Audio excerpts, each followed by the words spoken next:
And good morning, everybody. Welcome to the GolfDirector.com and the Monday Morning Golf Wrap with Hugh Roy III and George Honeycutt. And it's a special day today on the Monday Morning Golf Wrap, as Hugh, I think, is going to get a haircut at the end of the day. So we're looking forward to that. So thanks for the informing everybody, George. I appreciate it. How are you, Hugh? I'm good. Who needs enemies, Jeff, when you got friends like this? I tell you what. Of course, the Monday Morning Golf Wrap is brought to you by the Myrtle Beach Golf Authority. And, of course, that is your number one source for a memorable golf package vacation here in the Myrtle Beach area. Headquartered in North Myrtle Beach, they are the center of the seaside golf capital of the world, with almost 100 golf courses at their disposal and 300 rental units. They customize any great Myrtle Beach golf trip and stay within your budget. Please contact Kathy Ziegler, the golf director, or her assistant, Karen Gilman, at myrtle-beachgolf.com. That's myrtle-beachgolf.com. You can call them direct at 888-272-7263. So, Myrtle Beach Golf Authority, speaking of them, our old friend Rick Elliott, he's hosting a meeting coming up on Wednesday the 26th. Yes, Wednesday the 26th at 6:30 in the evening. We're having a meeting out at Eagles Nest with Red Method Golf and Mr. Bart Whitney. It's a junior golf site that helps parents and junior golfers prepare their resumes and be able to find physical fitness coaches, find their instructors, the sports psychologists, whatever they need, able to set up bios and resumes. And so we're going to have that meeting and try to introduce some folks to that and see if we can't get some things going. Well, you and I will be there to open. I guess I'm the MC of ceremonies, if you want to call it that, and introduce everybody and then get the ball rolling with Bart. That's going to be a lot of fun. I think it's going to be educational, and I think it's going to be very informative. I think so, and I think the parents are going to be able to understand more what's necessary for their children to be able to have the opportunities that they're hoping for. And noted, Hugh, and I want all of our listeners and viewers to note this, that this is for junior golfers that are beginners all the way to the accomplished player, whether they're just getting into the game, if they're looking for, really focus and direction, instruction, like working with somebody like you, if they're looking for some insight as to how to get involved in junior events. Bart provides a lot of information. He does, and the one thing I want to clarify to everybody is this is not a recruiting service. They're not going to promise you that they're going to, get you in front of coaches, but they're going to show you the avenues and the ways to do things so that you have the opportunity to approach and get in front of college golf coaches. So, well, one other thing that's happening that happened this weekend, and of course, I got to get everybody up to speed on the Saturday golf group. Oh my! And so this Saturday, I'm going to tell you folks, if you are traveling to the Myrtle Beach area, if you're listening to us from 20-plus countries, all the 50 states in the U.S. here, Canada, if you're planning a trip to the Grand Strand, you have to put your feet on Crow Creek. There's no doubt about it. That golf course right now is in tour quality shape. Some of the finest fairways that we've set our feet on in quite some time. The greens are absolutely perfect. They're rolling out very true. We're looking at 10 on the stimp meter. And it was just such a pleasure to play Saturday, Hugh. Well, I mean, when you get a chance to putt on greens, they're like putting on, in your bathtub and trying to stop it before it gets to the drain. You're putting on some quality greens. I told Jimmy Biggs, of course, the head golf professional out at Crow Creek, I said, I had a horrible putting day. I wanted to blame it on Lamont, but I actually blamed it on Jimmy. It's not the arrow, it's the Indian. Well, okay. I'm sorry. I'm just not going to agree with you there. But the greens were just so good that I was in the mindset over all winter. You really had to flush it, move it to get the ball to the cup and things like that because, we've been very wet and very cold. So the green surfaces here at all the golf courses, not just any particular ones, but all of them have struggled. Oh, they've taken a beating this winter. And no doubt about it. But then when you get on Crow Creek, it was almost like, you're out there putting at Augusta National. And it was just, it took some adapting and getting used to, but I'm going to tell you what, it was just such a pleasure. So thanks to Jimmy, thanks to the staff out at Crow Creek. We ended up with 20 players Saturday, and I think everybody just had a marvelous time. And several of them went to the effort of actually going inside and telling Jimmy thank you. they just thoroughly enjoyed it. Well, that's good to hear, because yeah. I tell you what, we finally, folks, it just goes to show you the weather is changing. Spring is here. We had some wonderful temperatures this weekend, sun shining. I mean, it was beautiful. So to have a golf course in that kind of shape and take the old cronies out there to play in the Saturday group. The old cronies? For you to have fun like that was good. The old cronies. Well, you okay. are old. All right. Again, this is the Monday Morning Golf Wrap brought to you by thegolfdirector.com, presented by Myrtle Beach Golf Authority. And Myrtle Beach Golf Authority can be contacted at myrtle-beachgolf.com, myrtle-beachgolf.com, 888-272-7263. Hugh, let's jump into what we're here for. Let's do a little golf wrap here on Monday morning. We're going to start off on the web.com tour and the Panama Claro Championship, of course, being held down at Panama City in Panama, beautiful Panama, right down there by the canal. Yep. At Panama Golf Club. And a rookie on the quote-unquote web.com tour, Mr. Ortiz, wins his first title. And congratulations to him. And, he just didn't win it. He just ran went away out, with it. He just took the words out there of my you mouth. go. Yeah. He just went out there and just kind of said, okay, this one's mine. He started off the first day with a common 70, I'll call it. Respectable. A common 70. Yeah. And then he goes out on round two with a further 2 under par, 68. Then round 3, a 66, and round 4, a 64. So in other words, the Some young impressive man knows playing. how to close the deal. Yeah, no doubt about it. But unlike some other events we okay, saw, hold on. I'm not Before you getting get front, into but it, I'm just telling you, it's nice to see Jason Gore play solid like that and finish second, even though he lost by 4. But to shoot, 67, 69, 68 the last 3 days, or 66 the last 66, 3 days. yes. I mean, that's just an amazing 3 rounds of golf. Yeah. Because he shot 70 the first day as well. So, he just got beaten. That's where you walk up and shake the young man's hand and say congratulations and well done. Well, you don't go out and shoot 66 and still expect to lose by 4, but when the winner, which is Carlos Ortiz, when he goes out and shoots 64, 2 better than you, you're not going to catch up. You're going to fall a little bit further behind, but like you said, you do go and you just say, hey, bud, congratulations, You great beat me, playing. so well done. Great playing. That's where you give it your best. If you get beat, you get beat. But, I mean, that's, when you're competing, you take that chance and you're hoping for the opportunity. And knowing Jason, too, I mean, he's that type of guy. He would absolutely. literally, he would be the first one almost standing greenside to give him a hug and say absolutely. congratulations. Absolutely. So, again, he is a rookie on the web.com tour. He gets his first tour victory on the web.com tour, so congratulations to Carlos Ortiz. Another event that happened over the weekend that maybe you did or you did not get a view of, and that was the women. And the ladies, the LPGA Tour was out in Arizona. They were just north of Scottsdale. And basically, after the Saturday round, Lydia Ko, again, the young 16-year-old phenom, Yes. had this tournament. She started the final day, basically with a 3-shot lead. And, she goes out and birdies number 1. So you sit there and go, okay, Lydia's got this one wrapped up. She's going to get her 3rd victory on tour. And lo and behold, coming from way back, teed off much earlier than Lydia did, our friend, Miss Carrie Webb, comes out of freaking nowhere with a 63. I tell you what, you can talk about Lydia all you want. Birdie in the first hole, increasing her lead after 1 hole. You've got 17 more to go. And Carrie Webb absolutely played it that way. Shooting 63 in the final round, you're going to make up some ground in a hurry. Well, you are going to make up some ground, and it was, Lydia didn't play bad. Oh, no. She just got, it was almost like that cartoon where the road runner or whatever and comes by and goes beep, beep, and then taps you on the shoulder as he's passing you. Yeah. That's what Carrie was doing. I mean, Carrie was lapping the field. Yes. With this 63, and then finds herself again with her 41st win on the tour. And Tied Babes Zaharias. That's right. She's tied Babes for the. See, I was going to. As dumb as you think I am. Well, there went my trivia question. So that was my trivia question for the day. Yeah, thanks a lot, bud. You just killed the program. Yeah, well, I had to throw mine in there every now and then. I got to get one word in. That's okay. $1.5 million purse. Again, Carrie Webb ends up winning the event.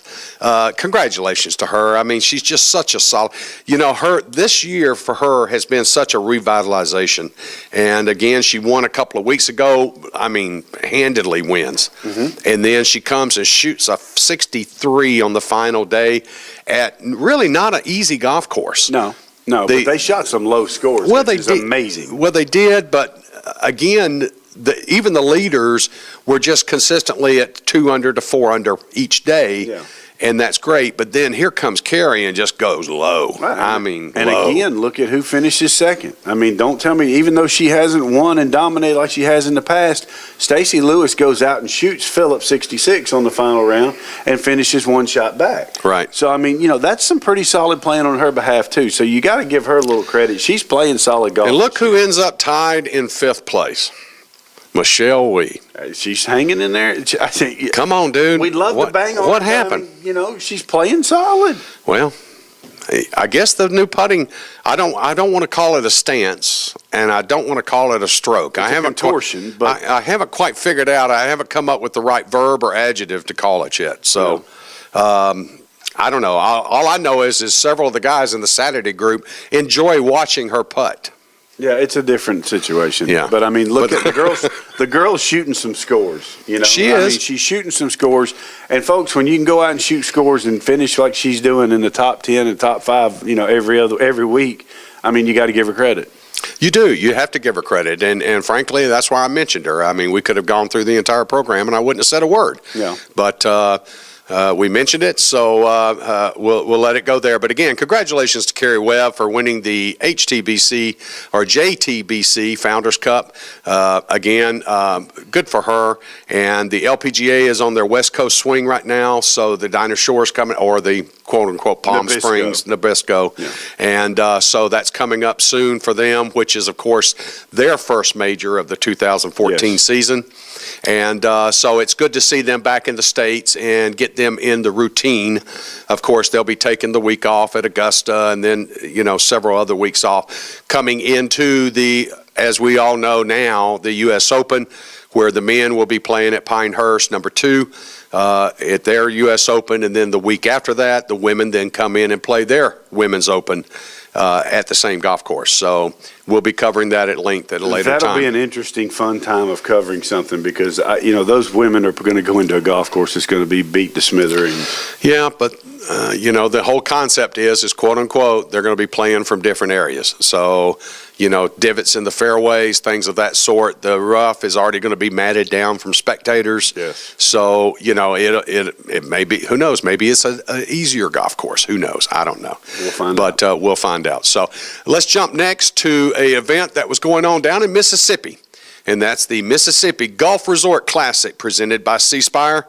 And interestingly, you had a couple of rookies on the Champions Tour, one of which, this was his first event, and I'm speaking about the overall winner, the champion of the Mississippi Golf Resort Classic, Jeff Maggart. He just turned 50 back on February the 20th, and this was his inaugural event, and he ends up winning the event by 2 shots. And I watched some of the play of his, Hugh, coming down the stretch, and although he made a bogey on 16.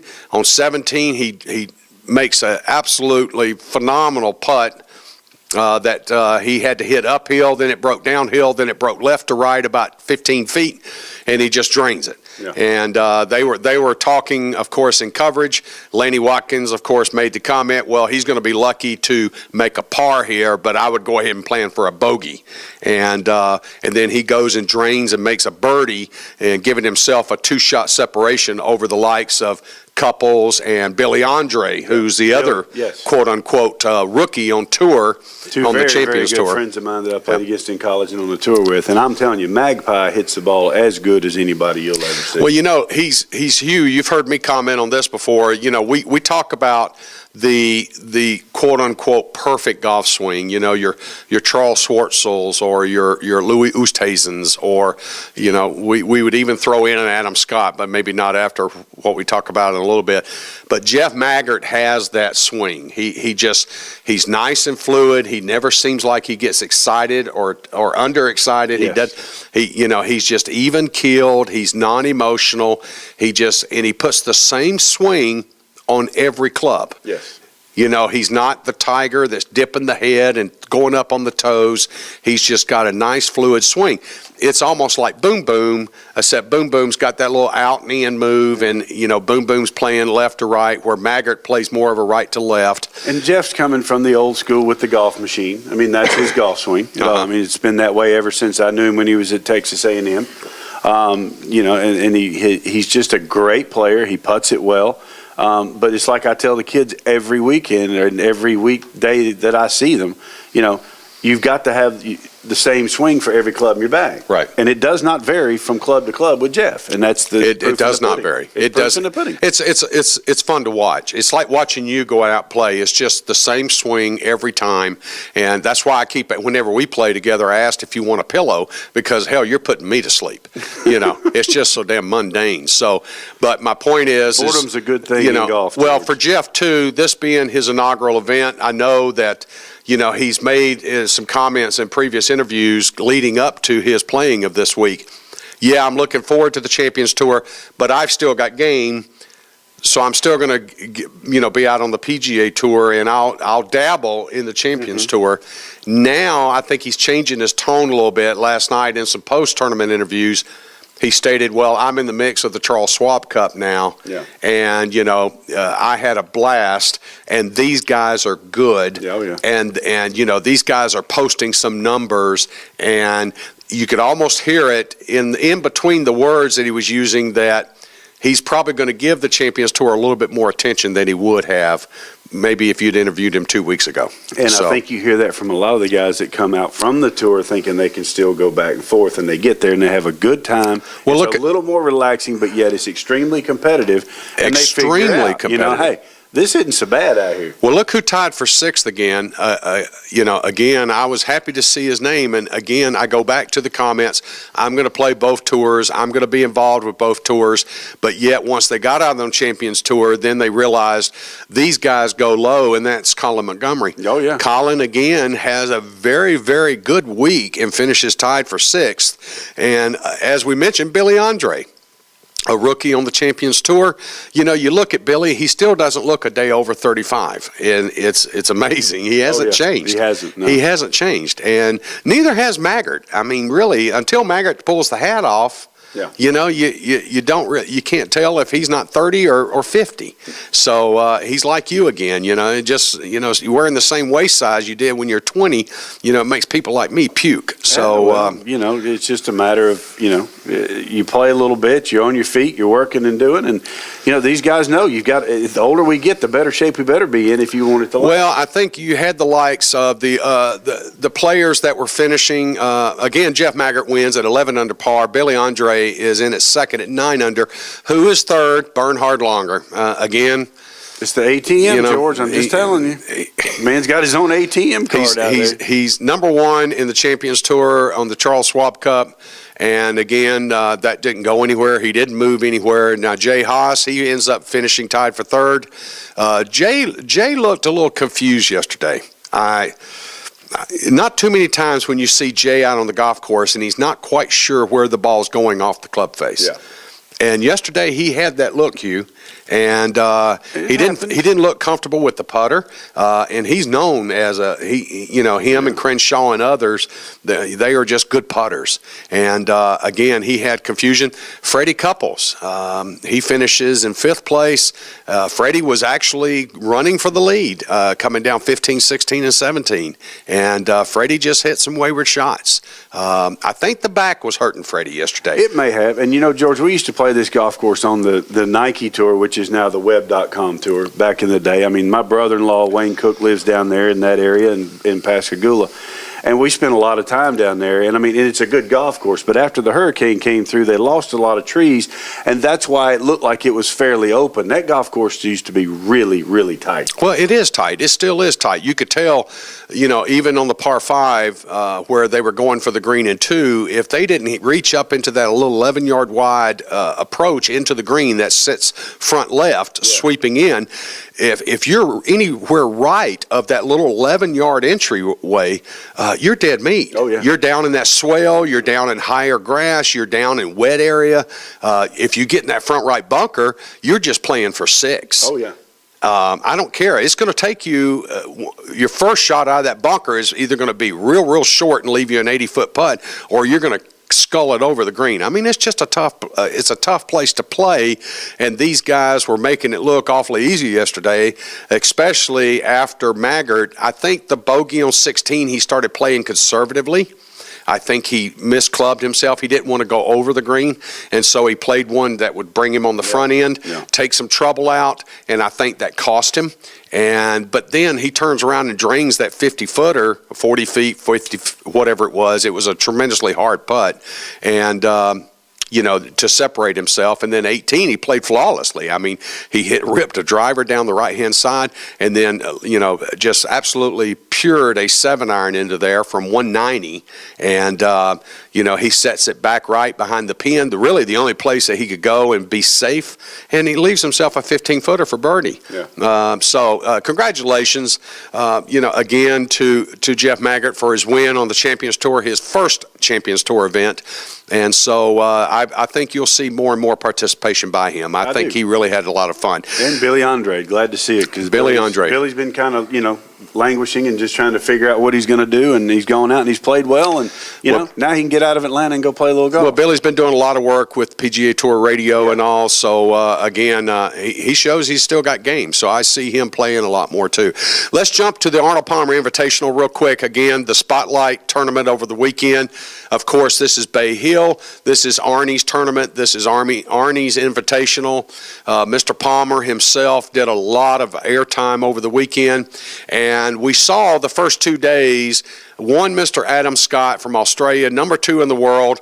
We saw him taking as much as an 8-shot lead into the third round, and literally Saturday and Sunday, one Mr. Adam Scott, if you wanted to see a meltdown, that was a meltdown. And he is one of my favorite sons. I pick him all the time. I'm the one, him and Sergio and a couple others that I've got on my, bro crush adoption list. And so, I'm sitting here, boys, Saturday and Sunday, Hugh, I'm just fighting for him, and then I'm watching him putt, and I'm watching him hit some short shots. And supposedly for the last 6 weeks, he's been off, and he's been working on his short game. And it showed Thursday and Friday. And all of a sudden, I don't know if he went out and got drunk Friday night. I don't know what he did. Saturday, you just saw, his game starting to lose its luster. He ends up with a 71 on Saturday. And then yesterday, I mean, when you think of wheels going flat, like in NASCAR, they slow down and get to the infield, hopefully, or they hit the wall. Well, he plowed into the wall. He flipped over 3 times, landed on his roof, and then 4 other cars hit him. George, I'm going to put it to you this way. I mean, I actually watched golf yesterday. I was sitting around. No, you didn't. And, you watch Adam. I mean, the front 9, Keegan Bradley looked like an absolute train wreck. Makes a heck of an up and down on 11. When he got to 11, and he hit it in the pampas bushes back there. And all of a sudden, he starts playing solid, and he finishes really, really strong to finish one back. Adam Scott did not hit the golf ball bad. He looked like an absolute epileptic fit putting with a putter yesterday. Yeah, he did. I mean, he, from 5-6 feet, I mean, he couldn't even hit the hole. Well, he missed the 4-footer on 16. Realistically, I mean, he hits 2 marvelous shots to reach the green in 2 monster shots.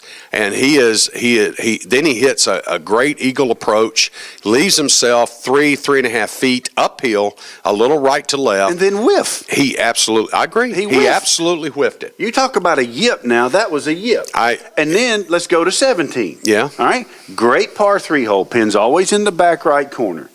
All right. You sit there and watch Keegan hit a fantastic 6-iron in there. Right. About 10, 12 feet. Adam stands there, hits the same shot, comes up short in the bunker. I swear he half-shanked that thing out of the bunker. He did. That was the worst bunker shot for a professional golfer I've ever seen in my life. Number 2 in the world. Going to be number 1 as everybody's talking throughout this whole broadcast. And I'm telling you, the man half-shanks it out to 10 feet, 12 feet, and then whiffs again. If you noticed, all of his putts were low left. They're pulls. Every one of them were low left. And where if you watched him play Thursday and Friday, you saw none of that. The putter head was finishing toward the line, toward the hole. Everything looked smooth. But again, if you looked at his approach shots on 14, if you looked at his approach shot on 3, where he ends up in the 3, he ends up in the water. Okay, I mean, you're sitting there going, dude, why do that? Why try to yank a wedge 160 yards? You know, just play to the fat part of the green. But he's sitting here trying to nuke these things, and everything's going left. Everything's going left. And I don't know. He just, again, it was a meltdown that world number 2 should not be doing. I'll put it to you this way. If we picked up the phone right now, we took the cell phone right here and called the legend and let him explain it to you, he's going to tell you. When the heat's on, you better slow down and you better go 3/4 and have control of your golf swing. Congratulations to Matt Every, who ends up after basically 90-plus starts on the PGA Tour, not really knowing if he was ever going to get a win on the PGA Tour. From Daytona Beach, Matt Every ends up winning of course, the Arnold Palmer Invitational, brought to you by MasterCard. Congratulations to Matt. The boy just went out. He shot a little 70 on the final day, but that 70 was good enough, considering the other quote-unquote leaders were shooting 72, 76, 73. And then our boy, you know, last year's quote-unquote world number 1, Henrik Stenson, he comes from out of nowhere shooting a 68 and moves himself back up into 5th place. I think he's starting to try to dial this thing in. You think it's clicking? You think it's clicking? Oh, yeah. Oh, yeah. We hadn't seen any stimmers this week. Huh? So yeah, I think he's getting things dialed in. Yeah. You think over the next couple of weeks he's going to be ready for Augusta? I don't think there's going to be any question. Well, congratulations to Matt Avery, of course, for his win. This gets him an invitation. He will be receiving it in the mail probably by the end of the week to Augusta. So it'll be his first play of Augusta. Yep. So congratulations to him. Great kid. Super kid. The emotions he showed during the press conference after the win, this put $1.16 million in his pocket. Of course, 500 FedEx Cup points, which moves him into the FedEx Cup race. He is now number 6 on the list. And so congratulations to him. And again, the PGA Tour next week, running to San Antonio. We'll bring you completely up to speed on that on Pro Golf Talk later this week. And, of course, bring you a full wrap-up of what happens out there and with the women, and also on the web.com tour next week on the Monday Morning Golf Wrap, brought to you by the Myrtle Beach Golf Authority. I want to remind everyone that the TGD programming, our television programming, is now available on demand on TGD TV. TGD TV. Get your golf news at thegolfdirector.com. Jump on, watch the television programs. You can listen to all of our audio programs on the radio aspect on that website. So if you want to see Hugh and I, great, jump on and watch us on TV. If you just want to listen to us and have a laugh, jump on the radio portion of it. So we thank all of you for joining us today on thegolfdirector.com, and of course the Monday Morning Golf Wrap. Hugh and George, have a pleasant week, and we'll be speaking to you soon.